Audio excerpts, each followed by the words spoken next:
atgriezties atpakaļ.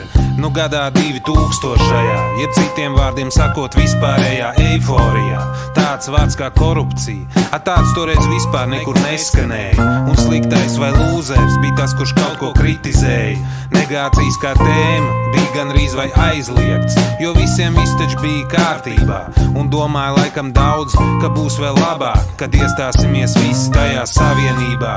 Kas viņi tādi ir, ka var citus kritizēt? Jā, šādu izteikumu itin bieži toreiz varēja izdzirdēt. Pēc vairākiem gadiem redz izrādās, ka tomēr kaut kas nav te īsti kārtībā dažādās jomās. Daudz vaino sevi, aizbrauc projām, nespēdām atrast savu vietu, bet citi nevaino sevi, viņi turpina bīdīt lietas, vietās, kuras tauta viņiem laipni sagādāja vēlēšanās. Bet kuram ta bija līdz tam visam, ja taču vēl te pavisam nesen katrs otrais varēja dabūt kredītu, nu reāli piķi uz rokām. Melnā čūska miltus dala, vānadzīnis noskatās, kalējs laimi neizskala,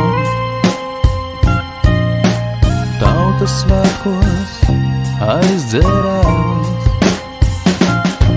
Ar e-biļeti pār tiltu drīz varēsiet braukt uz pili. Visi kopā, jauni, veci, rozā kreklos, arī zili. Jūs to izdarījāt, tagad variet priecāties, bet no malas vērojot atliek tikai pabrīnīties, cik tomēr viegli bija dabūt pie urnas to muļķi. Pēc tam mutē gumijas bumbu, no muguras puļķi. Ja viņam patīk, nu tad tas vēl ir saprotams, bet ja nē, tad tas mūžīgi paliks priekš manas noslēpums. Es lūdzu, lai izņem to bumbu un atklāj man. Kam būtu jānotiek, lai varbūt pateikt nē? Nu kam? Tad viņš izņēma, pastījās uz mani un teica: ja tev te nepatīk, brauc projām. Tā viņš teica, tad iebās bumbu atpakaļ, uzvilk baltu kreklu, paņēma mazdēlu pie rokas un visi trīs ar vedeklu gāja uz vēlēšanu iecirkni balsot par. Kā to var izdarīt, es nezinu, bet redz, ka var. Melnā čūska miltus dala,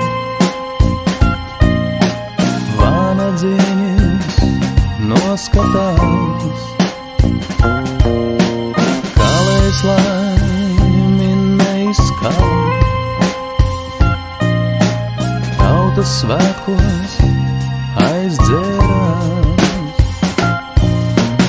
Bet pats jocīgākais bija tas, ka neskatoties ne uz ko, viņš joprojām jutās dižens.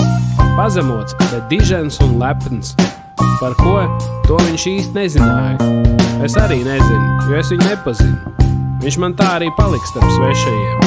Starp diženajiem, raženajiem un svešajiem.